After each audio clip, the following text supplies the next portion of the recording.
All regulated entities are required to complete a money laundering and terrorism financing risk assessment and to design, implement, and operate an anti-money laundering program that is commensurate and proportionate to the risks identified. AML Accelerate's money laundering and terrorism financing risk assessment is based on international best practice and has been comprehensively reviewed by regulators and industry professionals to ensure the methodology is fit for purpose in helping you to identify, assess, mitigate, and manage money laundering and terrorism financing risk exposures.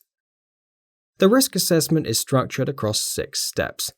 Firstly, environmental risk, which looks at your organization's internal and external operating environment and assesses the potential risk exposure to predicate offences, money laundering, terrorism financing, sanctions, and the risk of non-compliance with AML laws. Secondly, customer risk, which examines the types of customers that your organization typically deals with, the location of these customers, the nature of their business activities, and whether any customers are domestic or foreign politically exposed persons. Next is business risk, which assesses the location footprint of the business operations of your organization, any potential risk exposure associated with outsourcing key functions of the AML program to any third parties, as well as examining the risks posed by your employees or contractors in customer-facing or other key risk roles.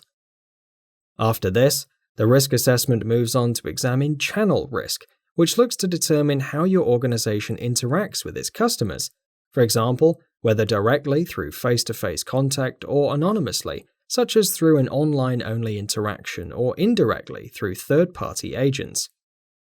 Then, the risk assessment assesses the product risk exposure, which essentially examines the potential flow of funds both into and out of certain products, and assesses the potential for certain products being used to facilitate money laundering, with a higher risk flag indicator based on products which are known to be inherently more risky than others. Finally, the risk assessment assesses the country risk exposure, which is based on a regularly updated, reliable, and independent data source that provides a default country risk rating based on your organization's customer and business risk profile provided earlier in the assessment.